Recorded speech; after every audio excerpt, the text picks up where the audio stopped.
Shalom Elohim, segala puji syukur, hormat, kemuliaan, dan kuasa hanya bagi Tuhan kita Yesus Kristus. Shalom Elohim buat teman-teman semuanya, walau dimanapun berada.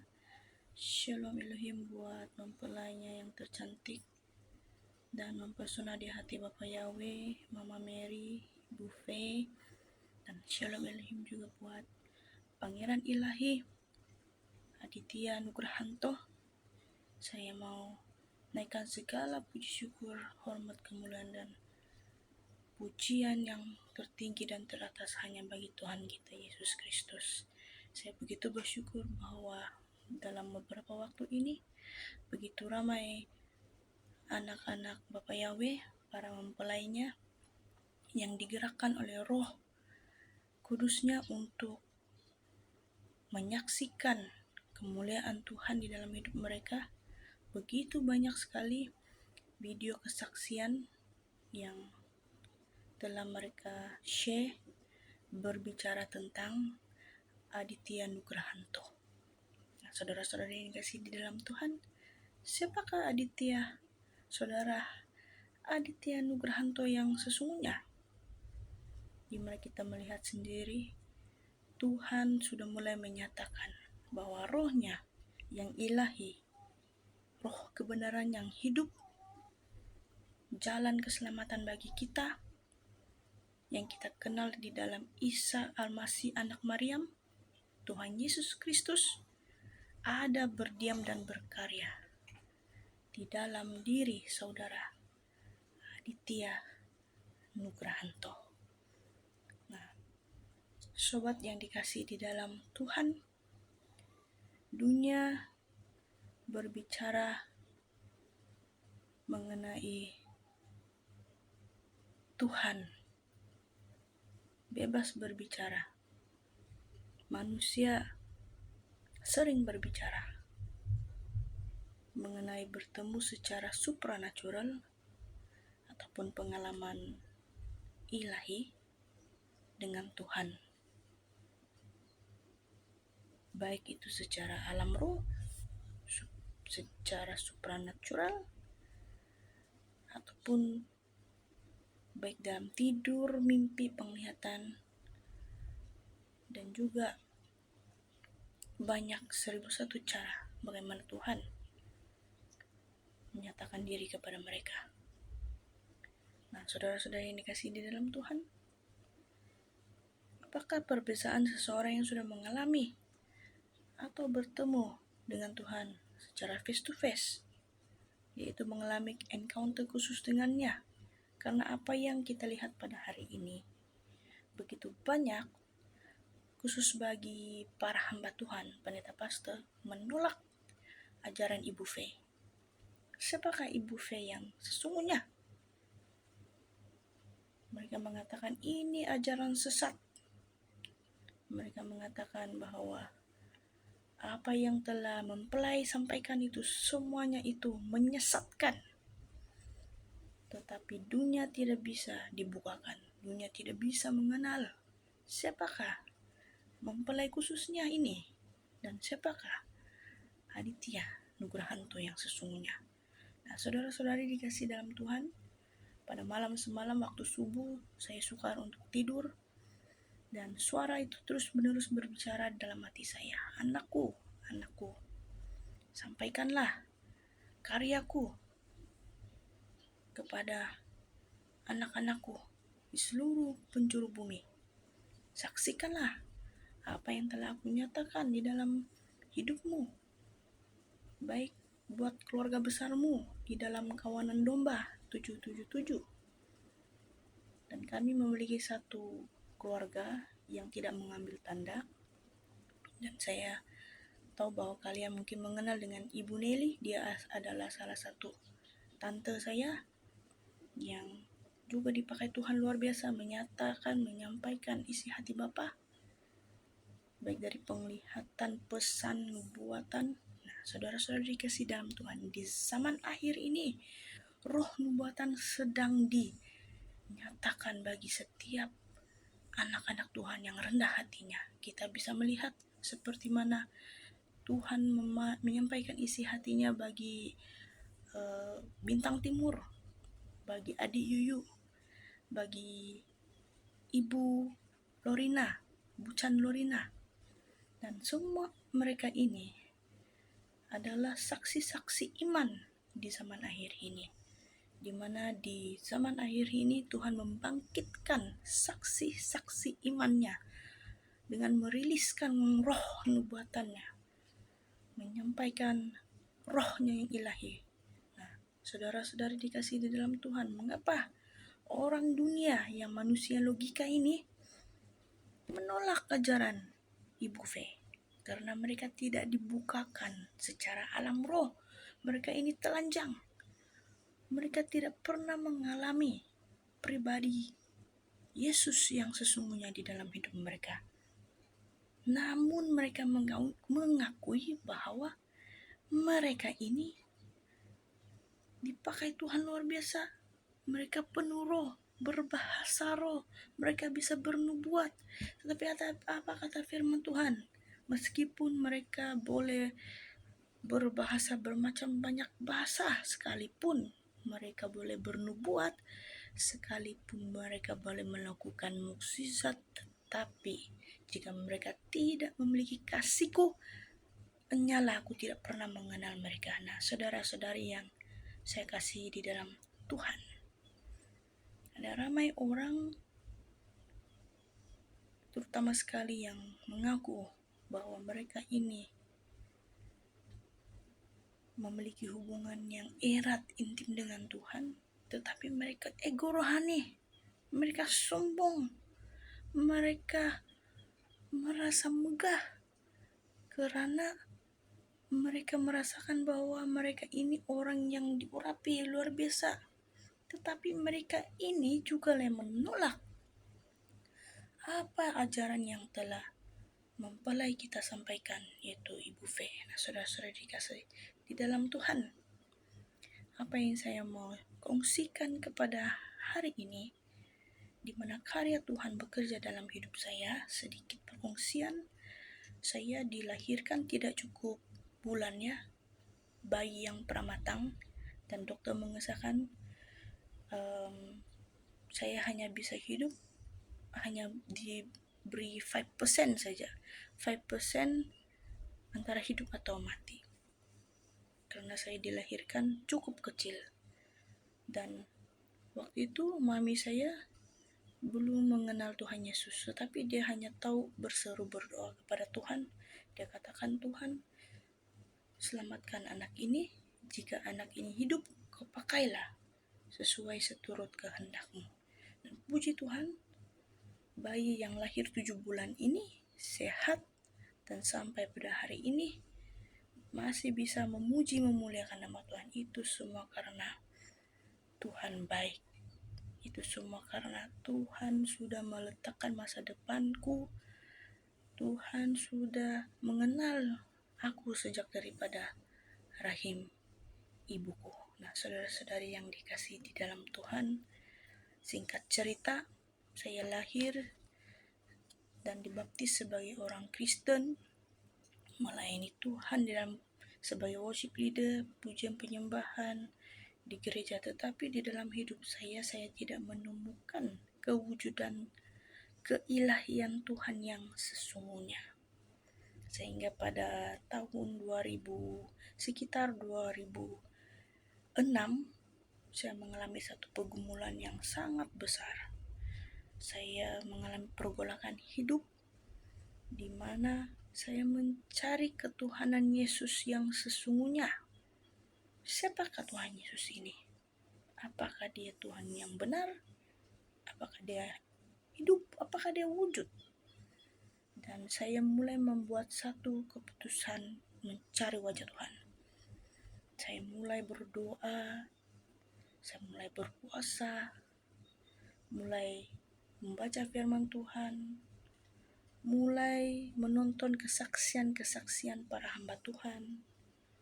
Dan saya memulaikan sesuatu bermula dari basic, ya, sebagai orang Kristen biasa. Dan semakin hari saya mengalami sesuatu yang baru di dalam hidup saya, sehinggalah pada tahun 2007, Mei 2007, 17 Mei, bersamaan dengan hari pengangkatan Tuhan Yesus ke surga, saya mengalami sesuatu yang tidak pernah saya pikirkan dalam hidup. Sebelumnya, walaupun saya melayani, jiwa saya kosong, hidup saya penuh dengan keduniawian. Keluar dari gereja, saya bergaul dengan hidup yang bebas, tidak takut Tuhan, sombong, ego bukan main, dan saya manusia yang berdosa, buta tuli dan telanjang. Dan pada 17 Mei 2007 saya mengalami sesuatu yang tidak pernah terpikirkan atau timbul dalam hati saya, bahwa Roh Kudus itu seperti apa. Sebelumnya saya hanya melihat Roh Kudus itu bekerja, orang berbahasa roh, memuji, menyembah, melompat, bersorak-sorai. Tetapi saya tidak pernah menyelami dan mengalami apa yang orang lain alami, yaitu cuma saya lihat oleh mata fisikal saya. Nah, 17 Mei 2007 saya mengalami sesuatu di mana saya melihat roh saya diangkat. Saya melihat dua pribadi. Satu roh tubuh saya dan satu lagi roh seorang anak kecil dalam sekitar umur 5-6 tahun. Dan saya bisa tahu bahwa itu roh saya waktu saya masih kecil. Umur yang seperti itu, berambut panjang hitam sampai sini. Kenapa saya bisa mengatakan itu adalah roh saya? Karena saya melihat sama seperti gambar waktu saya masih kecil, rambut panjang dan tubuh yang sederhana. Dan itulah saya. Dan saya melihat di dalam alam roh itu ada satu pribadi yang penuh terang cahaya mendatangi saya.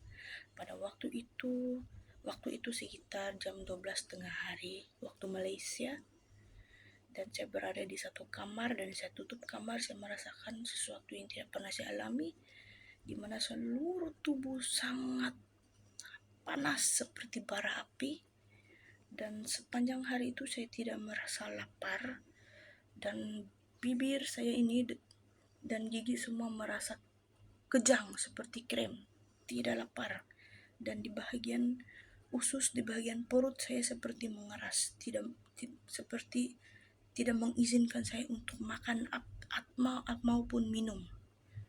Nah, pada waktu itu saya berdoa, Tuhan, jika kamu lakukan, menyatakan isi hatimu yang sesungguhnya kepadaku, pimpinlah aku sepanjang hari ini. Aku ada di dalam tanganmu. Nah, pada waktu itu 12 tengah hari saya berada di sebuah kamar, yaitu tempat kerja di office kami pada waktu itu. Nah, saya berdoa, Tuhan, sepanjang hari ini tidak ada seorang pun customer yang datang, tidak ada orang pun yang datang. Dan benar Tuhan mendengar doa saya, dia benar-benar berkarya pada waktu itu. Dan pada saya lihat roh saya pada waktu itu, ada satu tubuh yang dari langit sangat tinggi dan besar, tinggi, serba putih turun. Benar-benar tengah-tengah di bangunan itu, di kamar itu, dia turun dari atas penuh dengan cahaya yang saya tidak bisa melihat wajah, tetapi yang saya hanya bisa lihat sinar matanya. Sinar matanya itu menyala-nyala seperti bara api, dan satu suara yang penuh kewibawaan, penuh hormat berbicara seperti ini, anakku, aku adalah aku. Aku adalah yang terawal dan yang terakhir. Aku adalah Alfa dan Omega. Pada waktu dia bicara seperti itu, ada satu aliran kuasa yang membuatkan saya penuh hormat, tunduk. Saya tersungkur dan bersujud. Saya merasakan satu kehadiran yang penuh wibawa, penuh kuasa, yang mengalir seluruh tubuh saya. Sungguh merasa panas sekali, panas seperti bara api. Walaupun waktu itu aircon dipasang, full aircon, tetapi saya merasa seluruh tubuh saya merasa panas. Dan pada waktu itulah saya melihat seperti satu alam lain.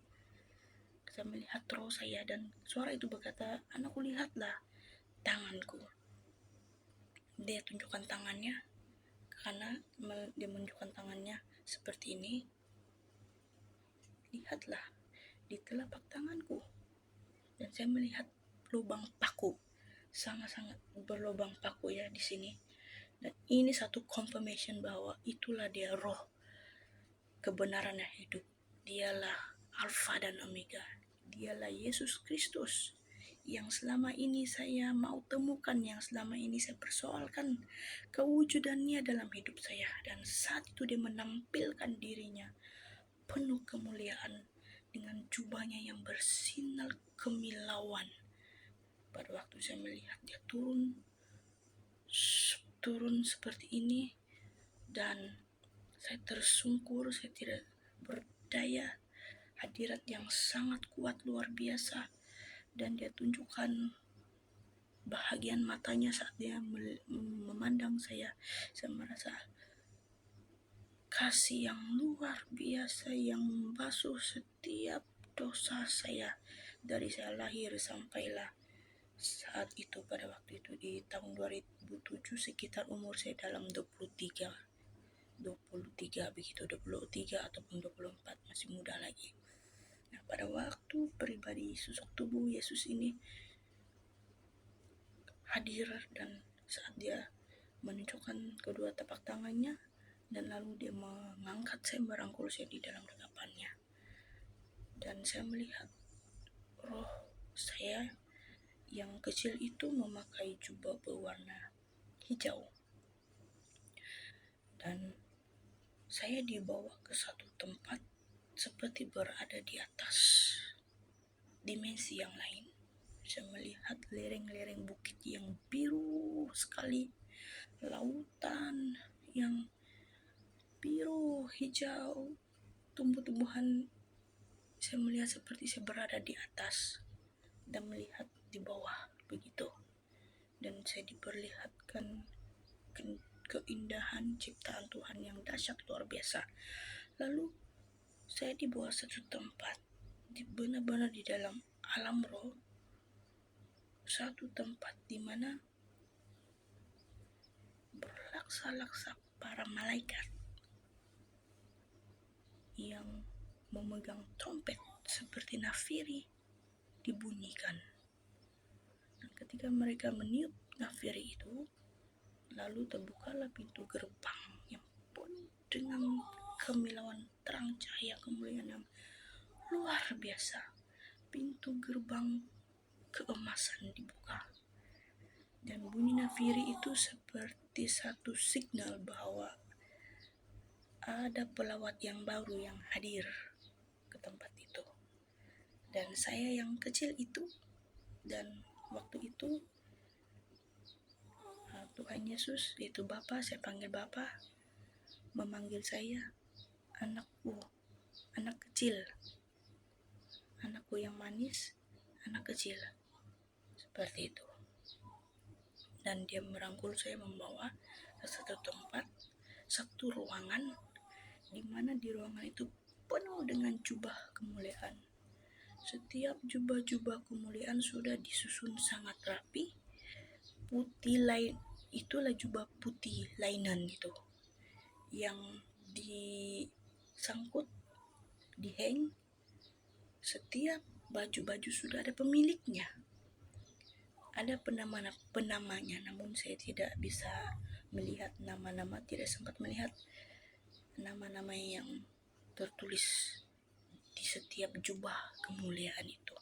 Nah, kemudian saya dibawa lagi ke satu buah ruangan seperti sebuah gedung, tempat memuji menyembah Tuhan. Dan saya melihat begitu banyak berlaksa-laksa para malaikat melompat memuji menyembah Tuhan, dan tempat itu seperti bergetar, seperti ada satu kekuasaan, seperti desau air bah, suara para malaikat memuji menyembah dengan suara yang gemersik seperti air yang mengalir. Mereka memuji menyembah kebesaran, dan di tengah-tengah ruangan itu ada satu takhta yang maha kudus, yaitu ruang maha kudus, di mana di atas ruang takhta maha kudus itu ada satu ruangan seperti terpancar cahaya, seperti awan langit yang terbuka, terpancar cahaya yang kemilauan berwarna pelangi, dan di cahaya pelangi itu ada simbol Alfa dan Omega, dan Yesus duduk di takhta itu. Nah, di takhta kudusnya itu ada dua malaikat, Mikael dan Gabriel, yang menjaga dia. Bagaimana saya bisa tahu bahwa itu Mikael dan Gabriel? Karena saya melihat di dahi mereka ada tertulis Mikaela dan Gabriela dengan pribadi yang berbeda. Mikael dia pribadi yang wajahnya ada tutup seperti ketopong keselamatan, seperti itu. Dia lengkap dengan pakaian seperti seorang pribadi yang perkasa, seperti pribadi pahlawan, ketua prajurit seperti itu, dengan pedangnya. Ada pedangnya itu di sini, ada dua di sini pedangnya, dan dia pribadi yang serius, dan Gabriela pula seorang pribadi yang lembut, dan kata-katanya itu penuh nasihat. Nah, pada waktu itu saya dibawa ke suatu tempat pujian penyembahan itu. Ketika memuji menyembah di tempat itu, ada satu pribadi yang sedang memperhatikan saya. Seorang malaikat yang rambutnya keemas-emasan, malaikat tak bersayap, karena di ruangan itu kita bisa melihat beberapa jenis malaikat. Ada yang 4 sayap, ada 2 sayap, ada yang tak bersayap, ada yang 6 sayap, ada yang di kakinya beroda. Ya, rambut mereka berwarna keemas-emasan. Dan ada satu pribadi malaikat yang wajahnya penuh dengan bahagia. Dia terus tersenyum, memperhatikan dan melihat ke arah saya. Wajahnya hanya senyum manis, penuh bahagia, penuh kasih, penuh kelemah lembutan. Wajahnya bersinar dan rambutnya itu berwarna keemas-emasan.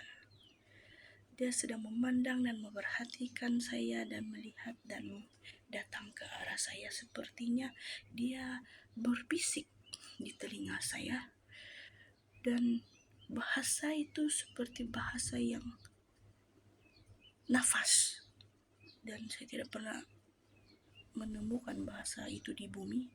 Seperti berbicara lembut, penuh kasih kepada saya, dan sepertinya dia memberikan saya sesuatu di tangannya, seperti sebuah gulungan buku, tapi saya tidak tahu apakah itu.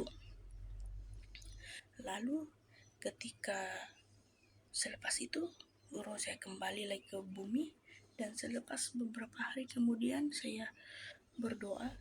Setelah saya mengalami keadaan supranatural ini, kehidupan rohani saya berubah. Saya pula berpuasa, dan saya hanya bisa minum jus selama beberapa minggu.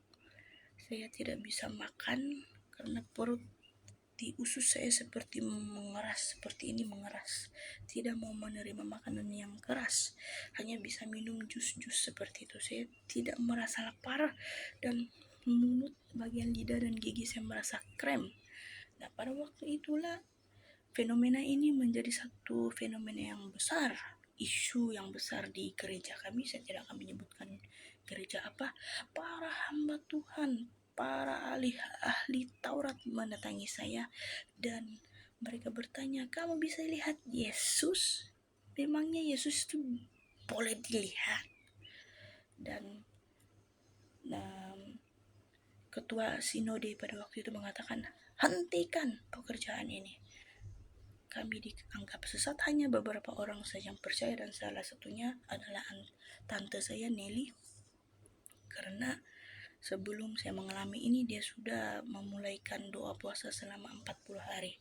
Nah, pada waktu itulah saya tidak tahu yang hari yang keberapa, sebelum ke 40 hari roh Tuhan turun atas saya dan kami sekeluarga mengalami lawatan Tuhan yang luar biasa, di mana sebelumnya kami tidak pernah tahu seperti apa pekerjaan Roh Kudus itu. Nah, kami setiap malam berkumpul, ada yang bekerja sampai berhenti bekerja, dan kami berkumpul berdoa, memuji menyembah. Orang-orang sakit datang minta doa, mengusir setan-setan, bisa melihat setan, dan pekerjaan Tuhan nyata saat itu, 2007 itu. Nah, hari demi hari, tahun demi tahun sudah terus berjalan, dan singkat cerita, waktu saya ingatkan kembali lagi malaikat yang bertemu dengan saya itu, beberapa waktu ketika saya di kamar, malaikat ini kembali mendatangi saya. Dia katakan kepada saya, dia bernama Mary. Dia malaikat yang tidak bersayap. Saya memanggil dia Mama Mary. Kenapa saya memanggil dia Mama Mary? Karena dia punya pribadi sungguh keibuan, penuh dengan lemah lembut, penuh kasih dan penuh bahagia. Malaikat Mama Mary ini adalah malaikat pujian penyembahan. Nah, ketika dalam hadirat, penuh hadirat menyembah, dia mengajar saya bagaimana untuk menari pattern-pattern surgawi yang tidak pernah saya tahu. Dan sampai kami tercipta satu buah pakaian, itu pakaian tarian itu nanti akan saya tunjukkan masa yang akan datang. Itu memang hasil karya sepenuhnya daripada karya roh Tuhan.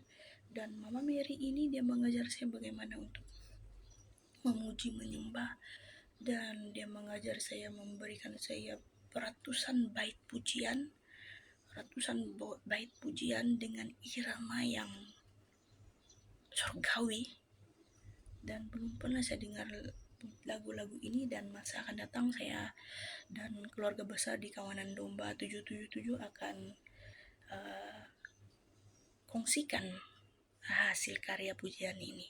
Nah, hari ini saya cuma mau sampaikan mengenai kewujudan Mama Mary dan bagaimana pertemuan saya dengan Tuhan Yesus secara pribadi 2007 yang lalu, dan ia terus berjalan sampai pada hari ini 2023, 2021, 2022, sehinggalah 2021 waktu saya sedang masih bekerja, pada waktu saya sedang bergumul untuk mengambil keputusan sama ada pada waktu tempat saya bekerja itu, bos saya, majikan saya sudah memberikan notis bahwa setiap pekerja harus mengambil suntikan, harus mengambil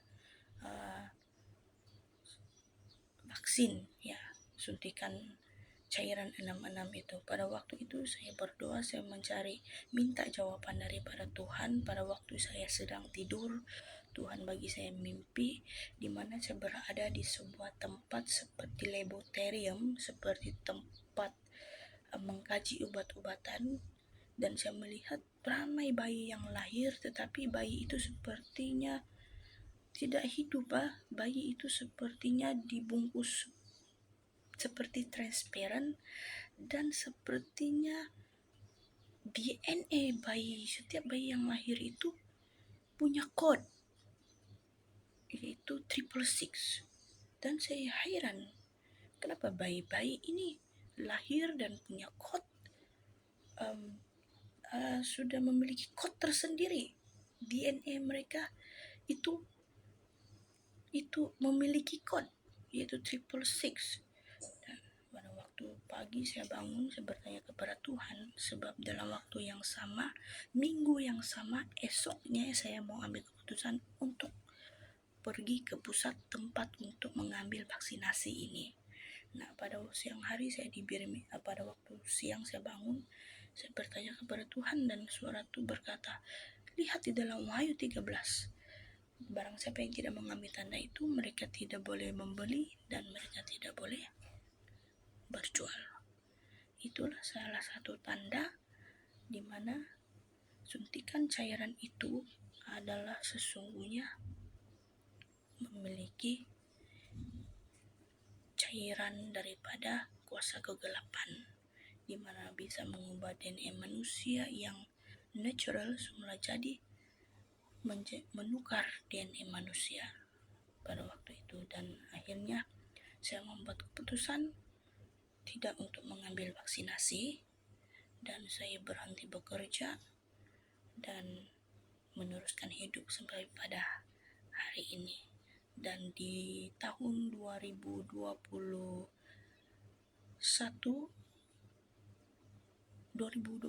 sekitar 2021-2022 antara sekitar bulan Februari atau Maret, saya sudah lupa, di mana kami keluarga besar yang sudah membuat keputusan untuk berhenti bekerja dan tidak mengambil tanda ini, kami ambil keputusan untuk cari wajah Tuhan dengan serius, berdoa, berpuasa selama 21 hari, selama 3 minggu, 7 hari, dan Tuhan berkarya luar biasa kepada kami. Dan pada waktu itulah saya mengalami secara alam roh, di mana saya melihat sendiri pribadi rohnya Mama Mary itu ada di dalam diri Ibu Faye Hamdani.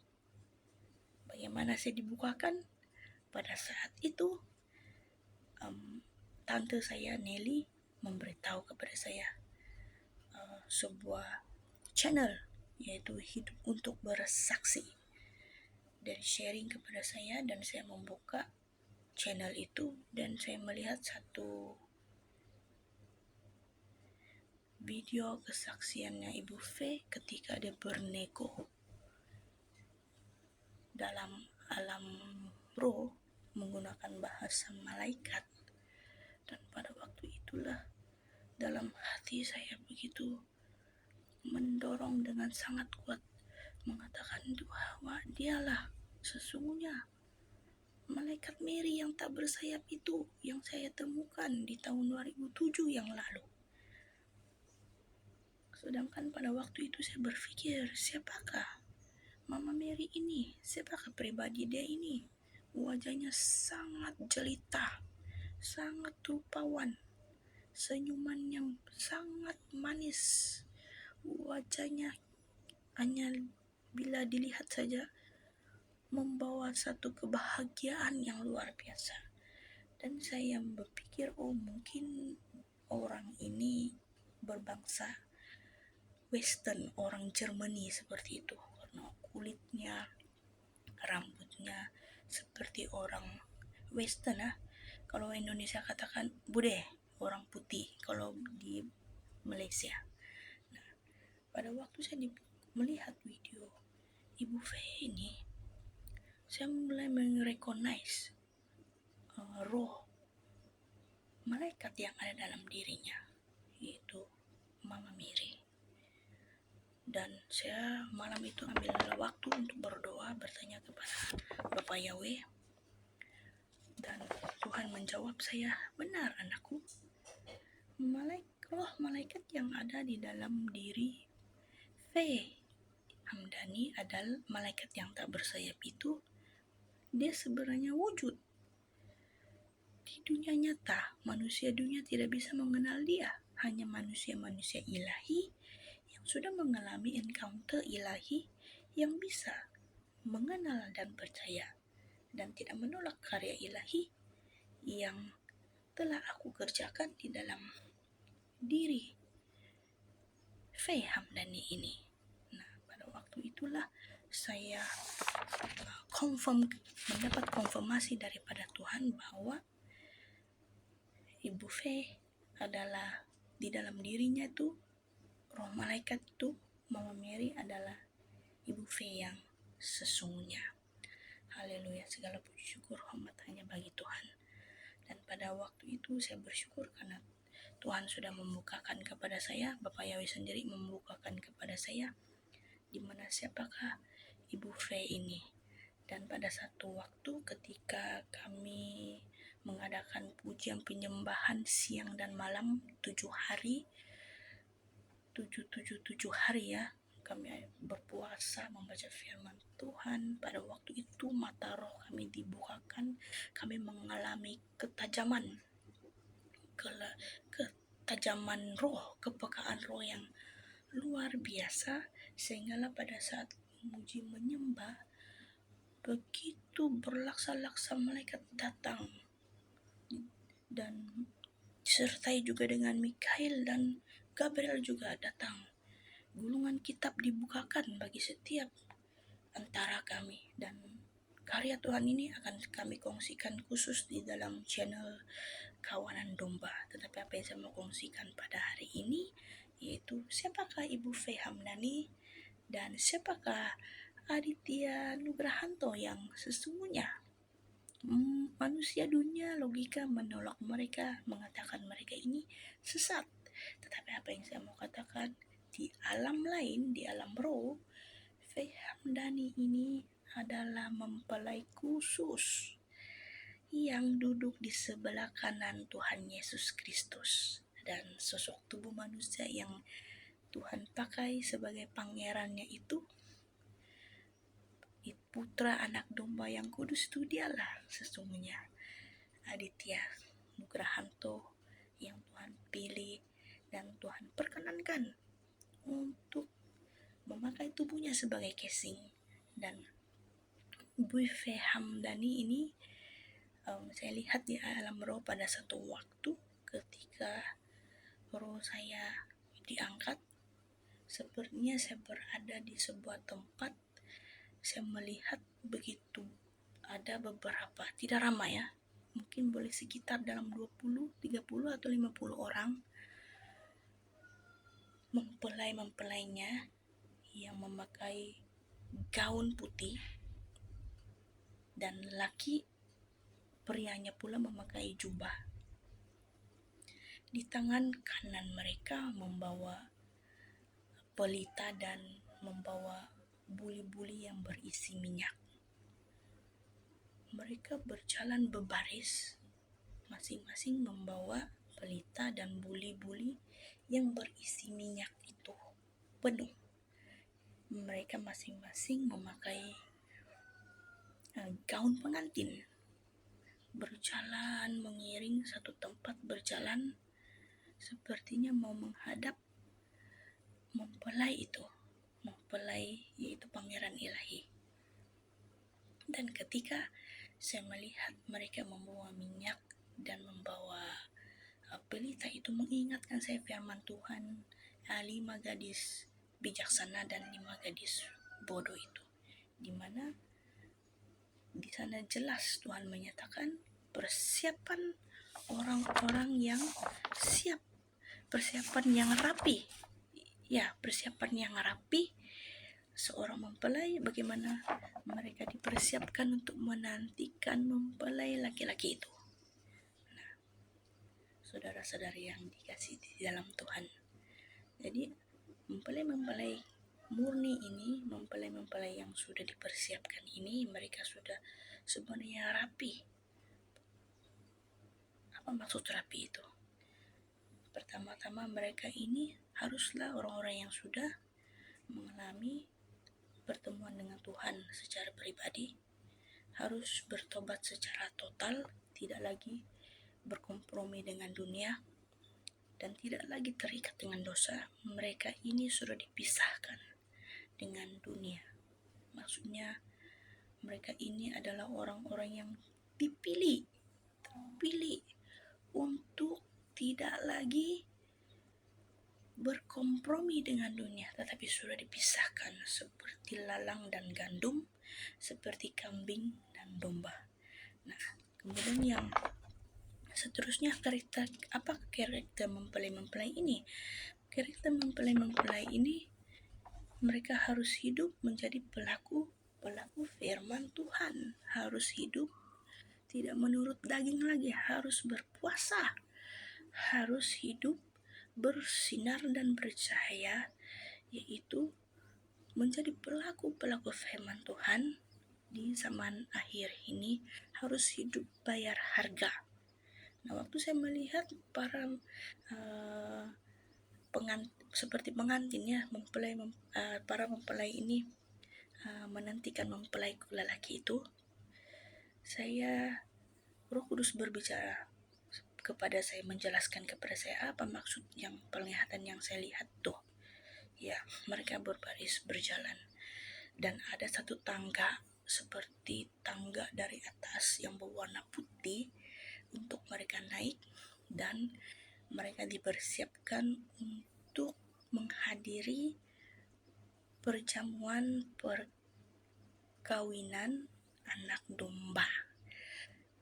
Ingat, perjamuan pernikahan anak domba hanya dikhususkan kepada mempelai-mempelai yang terpilih, yaitu hidup kudus yang sudah terpisah dengan dunia, bayar harga, hidup menjadi pelaku firman Tuhan, bukan lagi manusia logika, harus berkarakter ilahi, yaitu karakter ilahi yang hidup dalam kekudusan, hidup di dalam roh kebenaran, sudah mengalami kuasa pedang firman Allah, sudah menusuk di dalam setiap lubuk hati mereka sehingga memisahkan sumsum dan batin mereka. Nah, itulah mempelai-mempelai yang terpilih ini. Nah, mereka akan diuji tes secara menyeluruh seperti mana yang telah disampaikan oleh mempelai khususnya kayak Ibu Fea Hamdani. Itu sebenar-benar nyata, itu ya dan amin. Itu semua yang disampaikan itu adalah firman itu sendiri. Jadi saudara-saudari yang dikasihi di dalam Tuhan, itu mempelai-mempelai yang terpilih itu, yang dikhususkan itu harus memiliki persiapan yang cukup rapi, yang komplit, karena hidup mereka akan terus dinilai dan barulah mereka akan lolos menjadi mempelai-mempelai yang excellent untuk mengikuti acara royalti ilahi ini, yaitu acara perjamuan pernikahan anak domba. Nah, apa itu perjamuan pernikahan anak domba? Di mana pada waktu itu perjamuan pernikahan anak domba ini telah disiapkan untuk kita menghadap pangeran ilahi itu, di mana sebelah kanannya siapa? Dialah mempelai khusus itu, rohnya yang tercantik, paling terjelita, wajahnya sangat cantik dengan perfect, sukar untuk dikatakan dengan kata-kata, tetapi apa yang saya melihat itu di dalam alam roh itu, wajah mempelai khususnya Ibu Fea Hamdani tidak sama dengan di dunia nyata. Dia sangat rupawan, sangat jelita, dan tubuhnya, wajahnya, gaun pengantinnya itu direka khusus berwarna pelangi. Hanya dia saja yang memakai gaun pengantin yang berwarna pelangi, dan di sebelah kanannya itu adalah Tuhan Yesus itu sendiri. Dan pada waktu saya datang menghadap ke tempat itu, setelah disiapkan sebuah meja, ruangan seperti tempat makan, ruang seperti tempat meja memanjang, dan setiap kursi-kursi di situ sudah ditetapkan, dan kita tidak perlu lagi mau bertanya di manakah tempat duduk saya. Tetapi apabila kita sudah berada di situ, kita secara otomatis tahu di mana posisi tempat duduk kita, karena sudah diseleksi sesuai nama-nama kita masing-masing. Nah, saya melihat pada waktu itu ada satu wanita yang luar biasa rupawan. Dialah Febe Werawati Hamdani. Dialah Ibu Fei, Mama Mary. Dialah mempelai khusus. Bapak katakan, dialah mempelai satu-satunya mempelai yang telah dipilih, dikhususkan menjadi mempelaiku. Karena rohnya yang excellent, karena hidupnya iman ketaatan yang terexcellent. Di muka bumi ini tidak ada yang seperti dia. Dia sanggup bayar harga berulang kali mati untuk aku. Dan aku sangat mencintai mempelai ini. Bapak Yahweh kata seperti itu, aku sangat berkenan kepada mempelai ini. Dia sangat mempesona hatiku, kata Bapak Yahweh. Nah, pada waktu itu, waktu menghadap Bapak Yahweh di perjamuan pernikahan anak domba, di sana kita melihat Ibu V duduk di sebelah kanan Pangeran Ilahi itu dalam sosok tubuh manusia Aditya Nugrahanto, tetapi di alam roh yaitu Yesus Kristus itu sendiri. Haleluya. Segala kemuliaan hanya bagi Tuhan kita Yesus Kristus. Nah, saudara-saudari yang dikasihi di dalam Tuhan, apa yang saya mau kongsikan kepada hari-hari ini buat teman-teman semuanya, jangan berputus asa. Jangan pernah merasa kecewa jika dunia menolak Anda ketika Anda bersaksi. Tak peduli apapun kata dunia, tetapi teruslah bersinar dan berjaya menjadi orang-orang yang bijaksana. Teruslah menyampaikan suara hati, suara kebenarannya bagi dunia yang penuh dengan kegelapan ini. Karena Tuhan mengasihi Anda semuanya. Selamat datang ke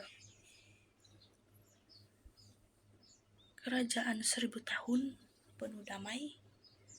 Dan marilah kita terus menerus hidup berkenan bagi Tuhan, agar kita terus menerus memiliki kemenangan demi kemenangan. Dan akhir sekali, salam cinta, salam sayang buat mempelai khususnya Mama Mary, Bu V Hamdani, dan juga Pangeran Ilahi Aditya Nugrahanto.